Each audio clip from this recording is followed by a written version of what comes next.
Good morning. My name is Deborah Bittner, and I am a homeschooler to 3 children. I have an 11th grader, an 8th grader, and a 6th grader, and we are using the math map at home. I wanted to do this video to show you guys how we are using the math map curriculum at home in a one-room schoolhouse setting. Please excuse the bacon cooking in the background. This is real life. It's the morning time. None of my children are up yet and ready for school, but I'm going to be getting them up shortly. We do the math map first thing after breakfast and devotional. But in order to have a successful math map morning, you need to start with a little bit of preparation. You don't have to do this every single day, but you certainly have to do it often enough that you're keeping up with the flashcards.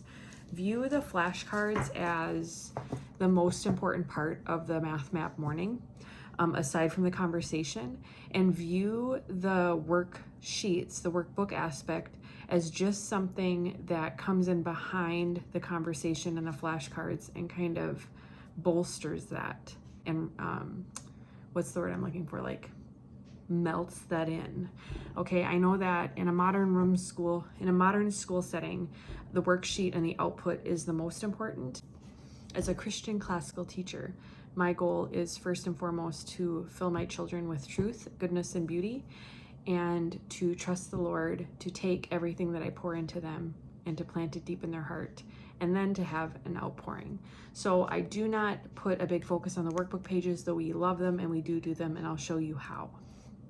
So here I am getting my flashcards ready. We have 3 different types of flashcards that we utilize.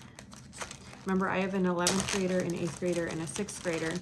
My 6th grader is still trying to get the multiplication facts down, and so we've been working on that. We do utilize the flashcards, but more importantly than the flashcards for our family, we have chosen to do something that is offered on the Classical Conversations bookstore that's very inexpensive, and I just put in a sleeve protector. I'm going to use a wet erase marker. And that is the times, power, and cube chart, I think is what it's called on the website. But if you look at it, it's very simple. There's directions to chant the facts out loud, to complete the facts aloud, and then to complete the facts silent. And so I am incorporating this in lieu of the multiplication flashcards. And we're kind of sticking with what we're learning in foundation. So last week, we were doing the 2s and the 1s, so I just had my son completing the 2s, and then my older children, if I see a gap in their multiplication, I'm having them work on those facts. So I keep these in a binder, we take them out, we use a wet erase marker, and that counts as our multiplication time. Now, you want to keep the overall flashcard practice to under 10 minutes. You can use a timer. We have this fun little glass timer. This is about 7 minutes. So this is not the law, but it is important that you don't want to fatigue your child's brain before they get to the conversation aspect. So the flashcards that I really do utilize, and I suggest you do too, are the notations. These are my notations, and these are my fractions, and we've been incorporating both. You do not want to mix them together. So I keep them in a little Ziploc baggie, separated by a little tab. Just very simple, okay? And obviously, when we put these back last time, we did not do that, but that's the better thing to do. You don't want to have the notations mixed with the fractions. That can just be frustrating for children when they're learning new things. You want to have a few in here that you know they know, because that builds confidence, and I like to start with those. So for instance, like this symbol here, it is plus and minus, right? They know that. My kids have also become very familiar with double negative. And so these I keep in there because they build confidence. I like to keep a few of those. I keep a few that are familiar, but that they haven't memorized completely yet. Logarithm is one, and then exponentiation is another. They're almost got these, but the words are longer and harder for them to pronounce when they're trying to fire them off rapidly. So then we have, so like this morning I'm sitting at the table, and what I want to do is, because it's the beginning of our week, I want to add a few more flashcards. Now I have found, we're still pretty early, we're just starting week 3 in the math map, that in notations, week 2, number notations, there were some notations that we were introduced to, and that were repeated a lot for us, and that are like symbols like this, right? So subset or equal, or superset and equal. So I'm going to be adding those in here. We also learned about parentheses and brackets. We learned about vector. This is transpose. We didn't learn about that, but that's on the back of vector, so I'm just going to add that in there. And then we learned about the Greek letter pi and the Greek letter phi. And I'm adding in a few more that I know they know. For instance, like percent, and this is kind of a new one, imaginary number. So those are going to be our notation flashcards for the week. When you're doing flashcards, you want it to be kind of rapid, and though you want to give the kids time to think, you don't want to have them like necessarily just guessing. So the way that I avoid memorizing the wrong information just by like guessing is, if I show them a card like this, and I know my children, and I look in their eyes and they're kind of like, I know it's in there somewhere, but they're not getting it right away. I just say percent, and then I put it off to the side and I come to the next one, right? And if I hold up this and they go, pi, great. Put that one down. Then I might grab this one back and I say, what's this? Percent. Okay. So as I'm quickly drilling them, I'm building a couple piles. I'm building a pile that they have absolutely no idea, and I want to just repeat one more time before we're done. And I'm building a pile that they've gotten, right? And you don't have to do it that way. This is your homeschool, you know your children. But it's nice to kind of just go ahead and give them the answer, model it for them, and then give them a chance a few seconds later to get to say it again, right? And make sure that they are repeating it. So if they get one wrong, right? Like if they don't get this one and I say percent, I'm going to ask them to say, what is this? Like right afterwards, percent. Okay. We want them to say it. Now the fractions flashcards, my kids are actually loving. And so we've been incorporating those, and I just kind of grab a handful and we just go through them. Okay. You do want them to say and to pay attention to. So for instance, this is 2/10. You want them to say that properly. And then you want to make sure that you can show them all the different way that you can write 2/10. Right? Okay. So I keep those separated in a little baggie. We don't spend more than 10 minutes on flashcards. So after they have eaten their breakfast, we've done devotions, I usually start them at the table working independently on their multiplication. Then when I see that they're done with that, we go ahead and we set a timer. We go through some flashcards. When our timer is done, we put them away and we move on to having a conversation about our invention pages. So on day 1, our invention page, we want to attend to the cover, right? And like if you have the younger math map, you'll see that they do have a nice checklist. I have a handout that if you have not gotten from me, I'm happy to provide for you, that goes through the daily work rhythm. So I'll make that available to you. But so for day 1, our focus is on the cover. And then we're also going to be attending to page 1, which is this one. When I say attend, the habit of attending is to pay attention to and to take notice of. And so my goal throughout the attending of the cover page and I1 is to have a conversation to see what they notice and to draw their attention to things that they don't. So, for instance, with this cover page, you'll see that it is a piece of art, and I might introduce the art. I will say that this is Justice from the Cardinal Virtues by Nikolai de Bruyne. pronounced that right, not sure. And then I might read the quote, you know, I'll say, a duty is to be chosen from what is virtuous and from what is useful, and also from what comparison of the two, one with the other, but nothing is recognized by Christians as virtuous or useful, which is not helpful to the future life. The treatise on duty, therefore, will not be superfluous. Okay, now those are a lot of words for children. And so even just that quote is a lot of words for smaller children, or even older children, right? It's a lot of words for me. I have to really digest it because it's so rich. So what I'm going to draw attention to here on the cover page is not so much the quote on the bottom. I really want them to look at this picture and tell me what they see. And I'll ask my younger child first, because the older children recognize far more than the younger, than the younger. And so I'm going to say, you know, what do you notice about this? What do you see in this picture, in this artwork? And they might say, oh, it's a woman. Okay, well, what is she holding? A sword, and what is that? What do we call that? A scale. She has a scale. So what are scales used for? They're used for measuring things, comparing things, right? One to another. Maybe we can compare some things like right and wrong, or we could compare colors, you know, like red and orange. How are they different? How are they similar? What's interesting about this lady's eyes? Can she see anything? You know, and so like drawing out the conversation that way.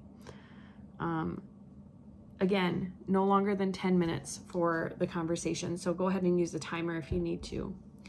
And then spend a couple minutes. There's no right or wrong way to have that conversation. You're all just like looking at something that you've never seen before and noticing everything you can about it. I know my foundation student is probably going to notice like the curvy lines and the dots and some of the 5 elements of shape. My older student might be astute enough to notice that she's standing barefoot on the ground and how that's interesting. You know, why is she barefoot? That there's all these other animals that seem to be symbolic. And we don't have to have the answers. We just have to notice.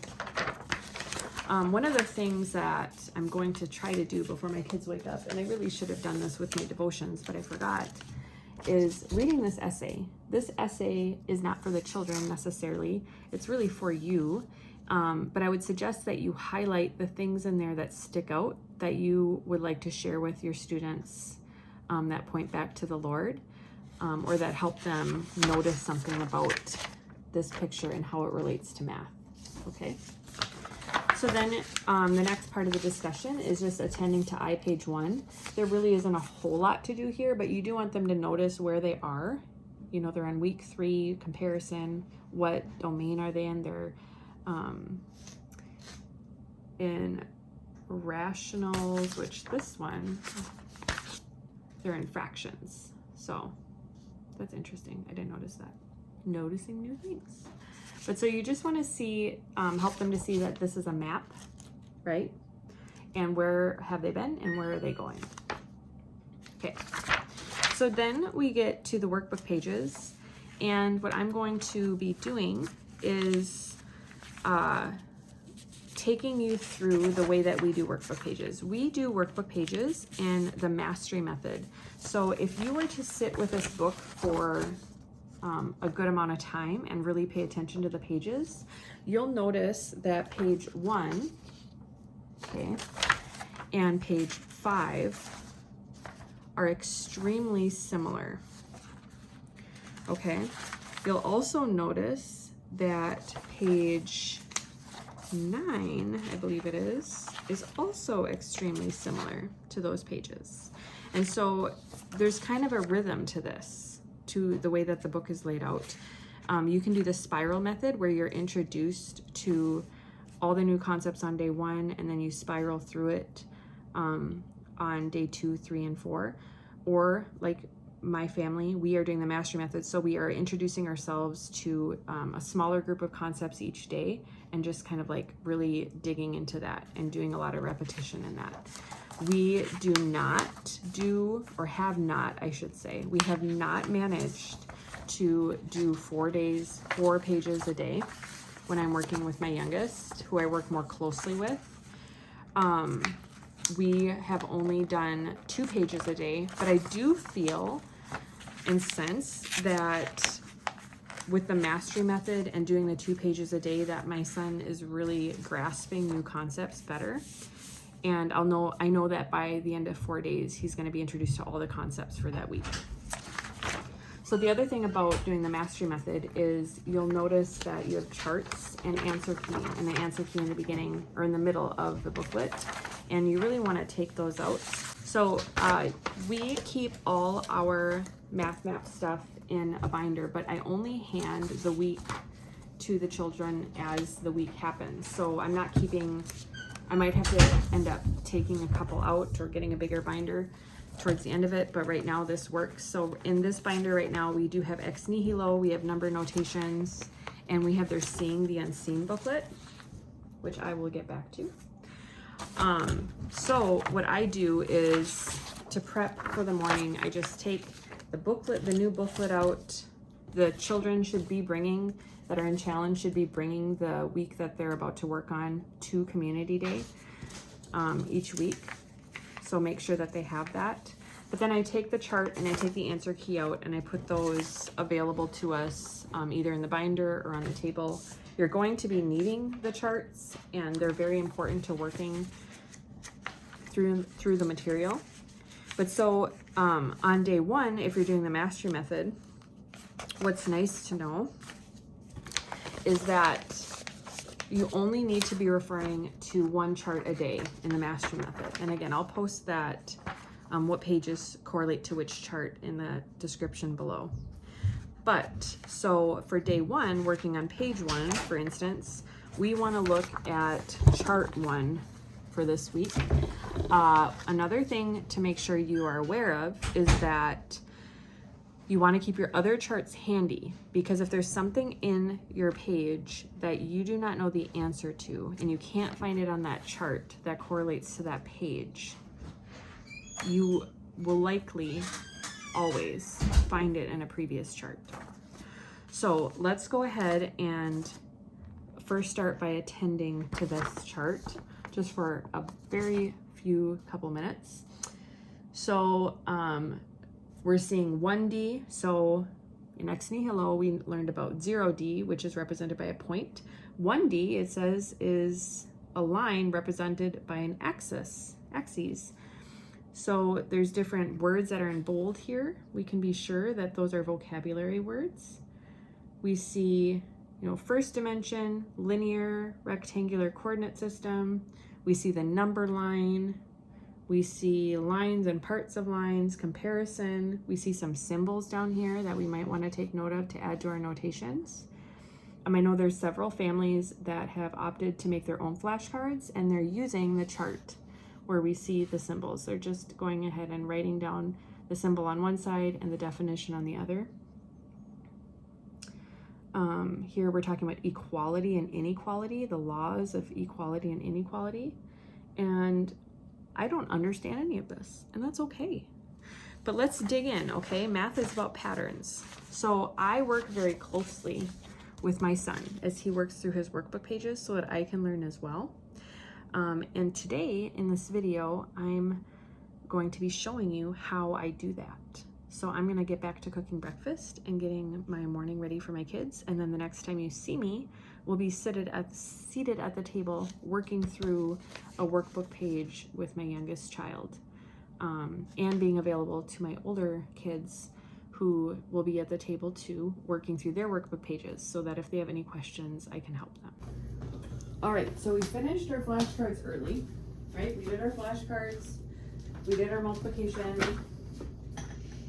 So now let's go ahead and look at the cover of our newest booklet. What is the title? Comparison. And there's a piece of art on the cover. Nick, what do you see? What do you notice about the artwork? The first thing that I noticed was that she was blindfolded. She's blindfolded? That's a good thing to notice. Why do you think she's blindfolded? I don't know. Ariel, what do you notice about this artwork? There's a lot of birds. I didn't notice that. You're right, there's a lot of birds. A lot of animals, slugs.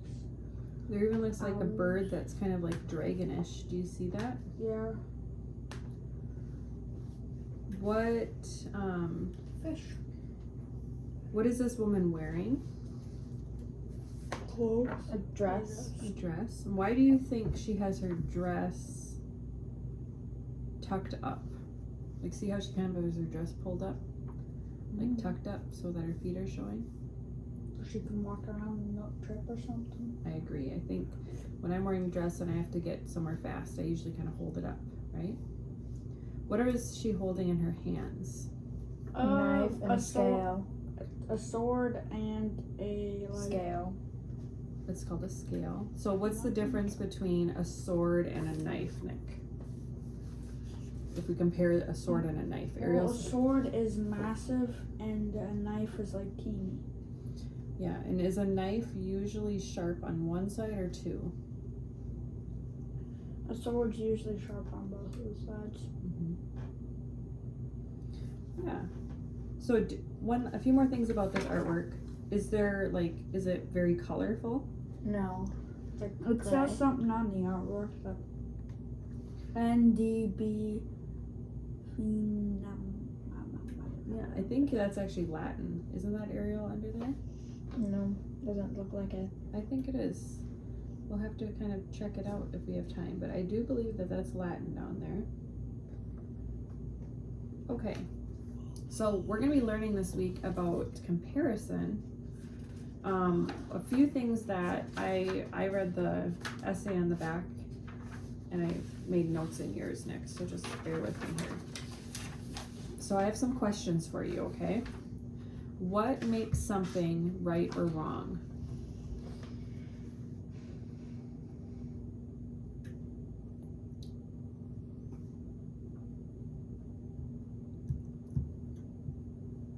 Like in our devotion, we were studying Cain and Abel last week, and we were studying Noah this week, right? So what makes something right or wrong? Wrong is wrong. Try to articulate that.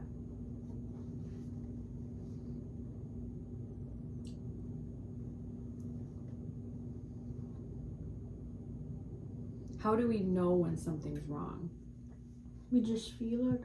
God put that in our hearts, right? And our conscience alerts us. So the thing about right or wrong, is it something that we decide? Like, is it something that we're like, this is right and this is wrong, and we just make up our own rules? No. No.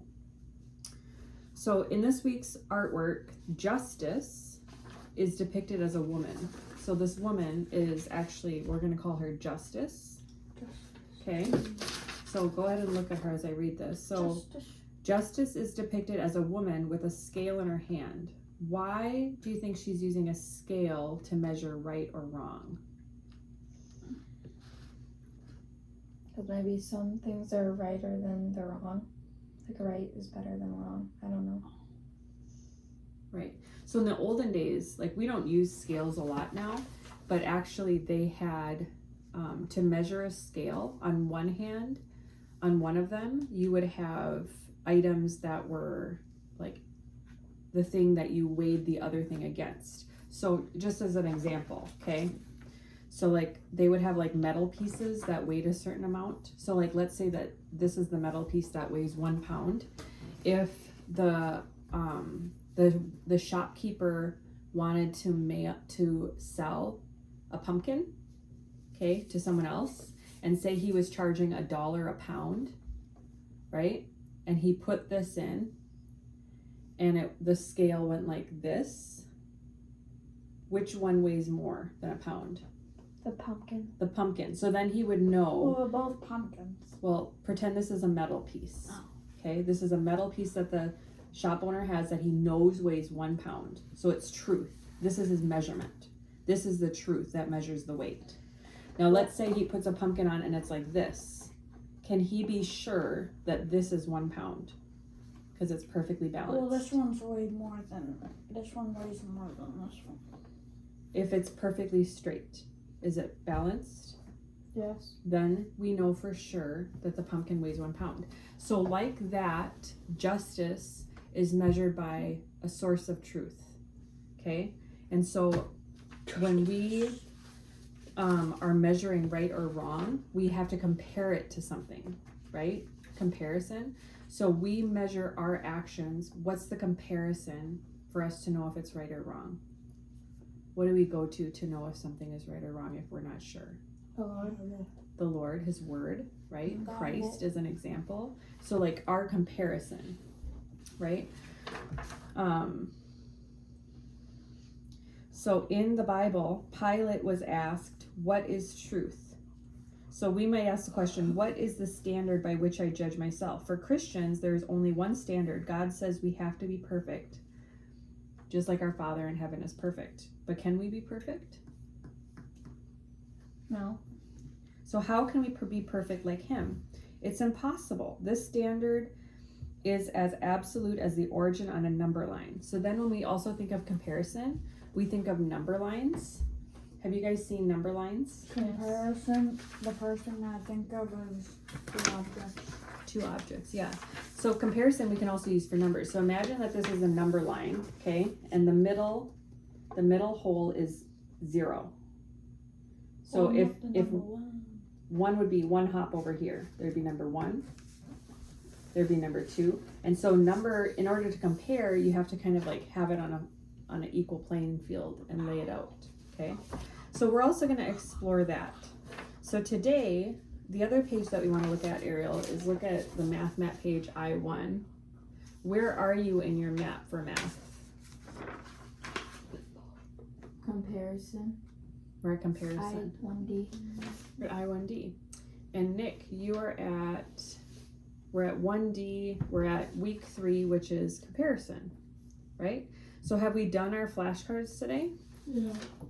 Yes, we have. So let's look at the top page here of our page 1 workbook page. And you see that there's that spot that says flashcards. Nick, I'm gonna get you a pencil. Okay, go ahead and mark off flashcards because we definitely did flashcards. And then Ariel, did you take your chart out? Good job. Ariel's taking her chart So out. where do I mark flashcards? Where's the At the page then? Okay. Pay attention. Here's your page. Up here at top it says flashcards. So mark that off because we did that. What happens to that chart thing? Like we do these pages a day. Like, are we not doing that? We are doing that. Yep. I'll take out the page that says that. So we're doing the mastery method. So you can circle on the bottom of your pages, Ariel, that you're doing pages 1, 5, 9, and what was the last one? Where is it? I have it here somewhere. Oh, here you go. So this is what Ariel was asking about. We have the mastery method. So 1, 5, 9, and 13 is what we're shooting for today. And that's all using chart number 1, Ariel. Okay. So Nick, we have chart 1 here. So we have to also pay attention to the directions which are in bold. So sometimes it's going to say discuss, sometimes it's going to say trace, sometimes it's going to say complete or write it out. But Or label or something. yeah, and every once in a while it just says read, right? So you don't want to be ignoring the directions because that will get it even more confusing. So up here, Nick says discuss and trace. What does yours say for your directions for the top of your one? Discuss and trace the hop on the number line. Okay, have you done that yet? I'm doing this one and then I'll do that one. Okay, let's start with the discuss one. Okay, because the discuss means you need to do it with more than one person. So read yours to us. Positive 1 means move 1 unit to the right of the origin. Okay, you know what's nice, Ariel? Is Nick says the exact same thing. Positive 1 means move 1 unit to the right of the origin. So positive 1 on the number line, Nikki? sir? Goes boop, right? And then Nick, you read the next one. Let's see if it's the same as an aerial.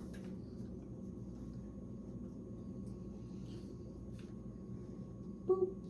Can you read that? Negative one move 1 unit to the left side of the origin. To the left of the origin. Very good. And then I'll read the last one. It says double negative means reverse the negative unit. So if you have two negatives, means you actually make a positive, because if you see it on the number line, you go -1 and then you reverse the -1. So that's what two negatives do. Okay? So they want you to trace the arrows. So go ahead and trace the arrows, and then you can move on to yours, Ariel, okay? Should I be tracing this arrow? Done. You're tracing all the arrows. Okay. Wonderful. So let's look at here. Now it says trace the hops on the imaginary number line. So you see that there's an I next to these numbers. That means it's an imaginary number line for imaginary numbers. And then it also wants you to trace this symbol. What's that symbol? We have a Z there. So if we look back to our charts, what does that Z stand for, Ariel? If I turned to chart 2 from last week, that Z means integers, right? Do you see that? Integers? Okay. So we haven't had to use this chart yet, but we'll see if it comes up. Now it says complete. 1D is represented by a, that's when we need our chart. What does it say right up here? 1D is represented by a line. So write the word line, please. How do you spell that? How do you spell that? You can look right here, but you know how to spell that. Yeah, but you're holding it. I can let go.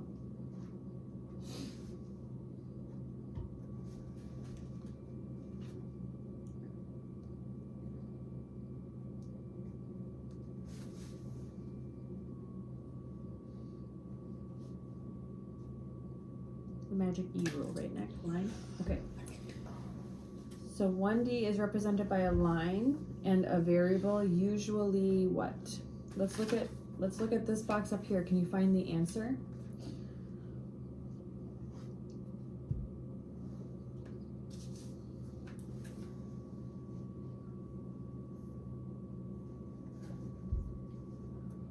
Oh, I answered it wrong. I'm sorry, Nick. I confused you. It says 1D is represented by an axis and a variable. A line is represented by By a line, so usually axes. So axes would be here. What does yours say, my dear? 1D is represented by a line Uh-huh. and a variable, usually x. A line is that which has infinite length but no width or height. Oh, can I see?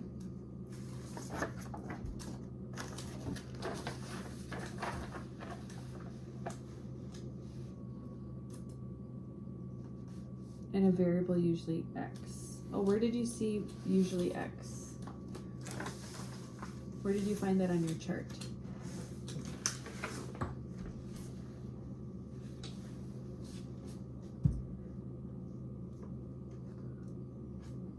Were you looking to your answer key?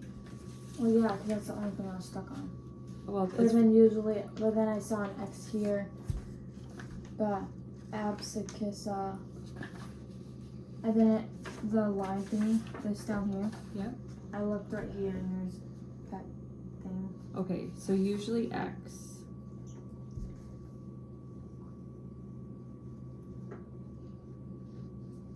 Okay, so there's no harm in using the answer key to help us. So here it says, read it next. 1D is represented by a line and a variable, usually x. So go ahead and fill in x. We're learning the definition. A line is that which has infinite length. But no width or height. So it has infinite length. So that's 1D, right? Very good. So now it says our direction is to trace. So go ahead and trace that line. Mm-hmm.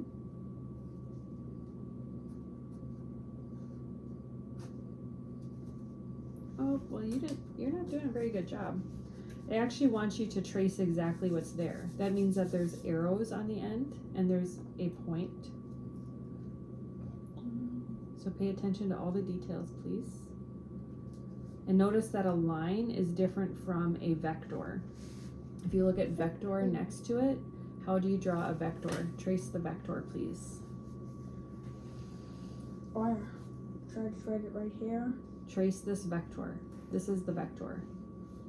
That kind of grayish line is what you're tracing. So what's different from the vector? Let's compare the line to the vector. Then the vector has like a weird arrow that goes Right. back It's in. not a complete arrow. So we'll have to remember that if we see that, we know that's a vector. Now go ahead and draw a ray, please. How is a ray different from a line? It's different. Has a dot at one end and has an arrow. So it starts at one point and then it goes infinitely in the other direction. Go ahead and trace that, please. Done. At the bottom, we're just copying. Okay, were you using your chart? Yes. Very good. So our chart 1 is the chart that we're focused on today. Oh, it's a loud fridge. It's our ice maker. Okay. So origin, so go ahead and trace origin. You don't need me to sit here and ask you to do everything, but if you want me to, but it's probably gonna get annoying because you're in 6th grade now, right? You don't need me to tell you to do every little thing. So I want you to match. Very good. So when we have that line under it, it means or equal to.